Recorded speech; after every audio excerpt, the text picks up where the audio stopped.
Hindustan times की एक business पत्रिका मिंट में 18 जून 2024 को एक खबर छपी कि LIC अपनी रियल एस्टेट प्रॉपर्टी को बेचने वाली है। जितनी भी उसकी मेगा प्रीमियम प्रॉपर्टीज़ हैं दिल्ली में, कोलकाता में, मुंबई में, उन सभी को वो बेचने वाली है और उनको बेचकर $7 बिलियन जुटाने वाली है। देखने सुनने में तो यह खबर बहुत छोटी सी है, लेकिन आपको जानकर आश्चर्य होगी कि इसका प्रभाव बहुत व्यापक है। ये छोटी सी खबर नहीं है। अगर ये खबर छप जाती और ये पूरी तरह से फैल जाती तो इसका प्रभाव बहुत ही व्यापक होता। आपको पता है ना, दूध का जला छाछ भी फूंक फूंक कर पीता है। LIC इन सब चीज़ों को झेल चुकी है और मालूम है कि LIC के बारे में खबर कितनी जल्दी फैलती है या फैलाई जाती है। उसके बारे में भ्रामक खबरें फैलाई जाती हैं, झूठी खबरें फैलाई जाती हैं, इनको बदनाम करने का प्रयास किया जाता है और इसके पीछे बहुत सारी साजिशें काम कर रही होती हैं। और उसी कारण LIC ने देर नहीं की इसके प्रभाव को जानते हुए, इसके व्यापक प्रभाव को जानते हुए कि इसका क्या इफेक्ट होगा, क्योंकि जन जन तक LIC पहुंची हुई है और इस खबर के पहुंचने के बाद LIC पर इसका बहुत ही गहरा प्रभाव पड़ता है। इस कारण LIC ने देर नहीं की इसका खंडन करने में। और जितनी भी मेन स्ट्रीम मीडिया है, सबसे पहले तो यह खबर छपी 18 जून 2024 को मिंट में कि यह बेचने वाली है। इसके लिए एक मीटिंग बुलाई गई है और इसके बारे में बाकायदा एक कमेटी बनाई गई है जो वैल्यूएशन करेगी कि जितनी भी प्रॉपर्टीज़ हैं इनकी वैल्यूएशन क्या है। एक्चुअल वैल्यूएशन से इसकी 5 या 6 गुना ज़्यादा इसकी वैल्यूएशन है। तो इसके बारे में एक मीटिंग बुलाई गई है, एक कमेटी बनाई गई है जो इसकी वैल्यूएशन करेगी और उसके बाद इस प्रॉपर्टी को सेल करेगी। लेकिन जैसे ही मिंट में यह खबर छपी और इसका दुष्प्रचार होना शुरू हुआ, वैसे ही तुरंत LIC ने इसका खंडन कर दिया और देश की जितनी भी मेन स्ट्रीम मीडिया है और जितने भी बड़े बड़े अखबार हैं उसमें विज्ञापन देकर उसमें बताया, इस चीज़ का खंडन किया कि LIC इस तरह की कोई इच्छा नहीं रखती और ना ही वो अपनी प्रॉपर्टी को सेल करने वाली है। LIC की मैनेजमेंट ने तत्परता दिखाते हुए money control, Hindustan times, NDTV, economic times, Navbharat times, Bhaskar और दूसरे जितने भी मुख्य अखबार हैं, बड़े मीडिया हाउसेज हैं, उनको ये खबर भिजवाई कि ऐसी कोई इच्छा LIC की नहीं है, ना ही वो प्रॉपर्टी सेल करने वाली है। साथ ही जो टीवी के मेन स्ट्रीम मीडिया चैनल्स हैं उनको भी यह खबर भिजवाई गई कि LIC अपनी प्रॉपर्टी को सेल करने वाली नहीं है। LIC के रियल एस्टेट प्रॉपर्टी को सेल करने की बात छप भी गई और फिर उसका खंडन भी हो गया। लेकिन यहाँ सवाल ये बना हुआ है कि क्या वास्तव में LIC इसको सेल करने वाली थी, सेल करने वाली है, और अगर सेल करती भी है तो इसका प्रभाव क्या पड़ेगा? क्या इस कस्टमर्स पर इसका प्रभाव पड़ेगा या जो इतने भी वर्कर्स और एडवाइजर्स हैं उन पर इसका प्रभाव पड़ेगा? इस पर आगे चर्चा करेंगे। लेकिन सबसे पहले आप ये जान लें कि LIC की जो ये मेगा प्रॉपर्टीज़ हैं ये कहाँ कहाँ पर हैं। जो बहुत सारी प्रॉपर्टीज़ इसके पूरे ऑल ओवर इंडिया में बनी हुई हैं, बहुत अधिक प्लॉट्स भी हैं, ज़मीन भी, खाली ज़मीन भी हैं, बिल्डिंग्स भी हैं, बहुत सारे प्रॉपर्टीज़ हैं और जो बड़े बड़े शहरों में हैं। लेकिन जो इनके 3 मुख्य बड़ी प्रॉपर्टीज़ हैं जिसकी चर्चा हमेशा होती रहती है, उनमें जीवन भारती बिल्डिंग दिल्ली के कनॉट प्लेस में है। दूसरी जो सबसे महंगी प्रॉपर्टी है वो LIC बिल्डिंग है जो कि चितरंजन एवेन्यू कोलकाता में है। और जो तीसरी सबसे बड़ी प्रॉपर्टी है LIC की, जो सबसे महंगी प्रॉपर्टी है, वो एशियाटिक सोसाइटी और अकबर अली है जो कि मुंबई में है। तो ये 3 बड़ी प्रॉपर्टियां हैं जो कि बहुत ही महंगी प्रॉपर्टी है। और इसके अलावा और जो प्रॉपर्टीज़ हैं और प्लॉट्स हैं उनको मिलाकर यदि इसकी वैल्यूएशन की जाए तो इसकी प्रेजेंट वैल्यूएशन 60 से 70 हज़ार करोड़ रुपए आंकी गई है। लेकिन ये बहुत कम आंकी गई है। इसकी वास्तविक इसकी वैल्यू जो है वो इससे कई गुना अधिक हो सकती है, क्योंकि इसकी वैल्यूएशन पहले की गई थी और उसके बाद रीवैल्यूएशन नहीं की गई है। तो उसके आसपास की जो प्रॉपर्टीज़ है जिसकी वैल्यूएशन बहुत तेज़ी से बढ़ी है, उस हिसाब से जब इसकी वैल्यूएशन की जाएगी तो इससे कई गुना अधिक इसकी वैल्यूएशन हो जाएगी। तो ये कुछ मुख्य प्रॉपर्टीज़ हैं LIC के जो कि बहुत ही महंगी है।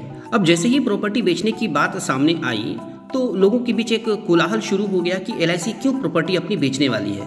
तो क्या वास्तविकता यह है कि LIC के पास संपत्ति की कमी हो गई है, इस कारण वो प्रॉपर्टी बेचकर संपत्ति जुटाना चाहती है, या LIC के पास पैसों की कमी हो गई है? जबकि ऐसी कोई बात नहीं है। LIC पहले भी इन प्रॉपर्टीज़ को बेचने की चर्चा कर चुकी थी, पहले भी इन प्रॉपर्टीज़ को वो बेचना चाहती थी, लेकिन कुछ लीगल विवादों में फंसने के कारण ये प्रॉपर्टी बिक नहीं पाई। LIC के पास प्रचुर संपत्ति है। अभी LIC के पास जो AUM है अर्थात एसेट अंडर मैनेजमेंट है वो 51 लाख करोड़ से भी अधिक है। यानी मार्च 2024 जो भी गुजरी है इस फाइनेंशियल में इसकी वैल्यूएशन की गई तो इसमें 51 लाख करोड़ से अधिक की AUM, अधिक की संपत्ति LIC के पास है। मार्च 2023 में जो कि 44 लाख करोड़ थी, जो बढ़कर 51 लाख करोड़ हो चुकी है। LIC अब चूंकि शेयर मार्केट में भी उतर चुकी है और इसके हर क्रियाकलाप के लिए जवाबदेह है। LIC अगर कोई भी कदम उठाती है तो अपने शेयर होल्डर्स को उनको जवाब देना पड़ता है, क्योंकि अब वो चूंकि लिस्टेड कंपनी है, उसकी लिस्टिंग हो चुकी है, तो इस कारण वो अपने हर काम के लिए जवाबदेह है और अपने शेयर होल्डर्स को उनको जवाब देना पड़ता है। तो इस कारण किसी भी तरह की ऐसी कोई काम LIC नहीं कर सकती जिससे कि कस्टमर्स का नुकसान हो। कस्टमर्स को इस बात को ध्यान रखना होगा कि LIC कस्टमर के नुकसान वाली कोई कदम नहीं उठा पाएगी, क्योंकि ये लिस्टेड कंपनी है और कोई भी लिस्टेड कंपनी मनमानी तरीके से अपना काम नहीं कर सकती है। उनको हर काम सोच समझ कर करना होता है। LIC के शेयर प्राइस भी अच्छे परफॉर्म कर रही है और अच्छी ग्रोथ में है। उतार चढ़ाव लगी रहती है, लेकिन वो भी अच्छे परफॉर्म कर रही है। और हाल ही में LIC ने ये अनाउंसमेंट की है कि वह अपने शेयर होल्डर्स को 6 रुपये डिविडेंड देने वाली है। अगर किसी के पास 1000 शेयर है उसकी, तो 6000 रुपये उसको डिविडेंड के रूप में प्राप्त हो जाएंगी, फ्री में उसको प्राप्त हो जाएंगी। तो ये सारी चीज़ें LIC कहाँ से दे रही है? LIC के पास निश्चित रूप से प्रॉपर्टी है, उसकी AUM है, उसके पास संपत्ति है, उसके पास बहुत अधिक धन है। इस कारण वो आसानी से अपने शेयर होल्डर्स को भी 6 रुपये डिविडेंड दे रही है।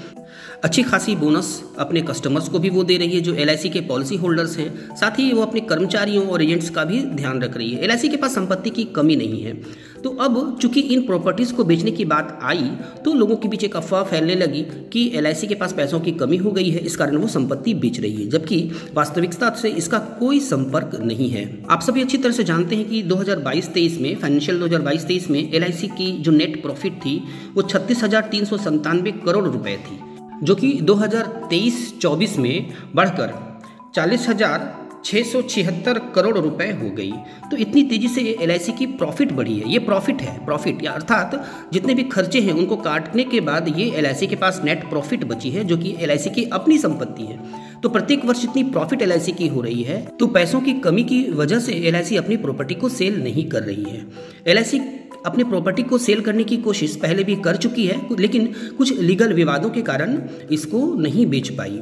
अब जितने तथ्यों को मैंने पेश किया उससे ये साबित हो गया कि LIC अपने प्रॉपर्टी को बेचे या ना बेचे, इससे कोई फर्क नहीं पड़ता और कस्टमर्स पर, एडवाइजर्स पर या इसके जितने भी वर्कर्स हैं उन पर इसका कोई प्रभाव नहीं पड़ता और ना ही इसके शेयर होल्डर्स पर इसका कोई प्रभाव पड़ेगा। LIC अपने प्रॉपर्टी को बेचे या ना बेचे, क्योंकि ये जो प्रॉपर्टीज़ हैं इस पर LIC निर्भर नहीं है। ये प्रॉपर्टीज़ LIC के लिए बेकार है, वो ऐसे ही पड़ी हुई हैं जिसका कोई यूज़ नहीं है और बेचना ही उसका एक सार्थक उपाय है। लेकिन इसको बेचना इतना आसान भी नहीं है, क्योंकि इसमें पहले भी जैसे पीछे बताई जा चुकी है कि पहले भी प्रयास हुए थे, लेकिन लीगल विवादों के कारण ये बिक नहीं पाई और अभी भी उनके साथ लीगल विवाद बनी हुई है।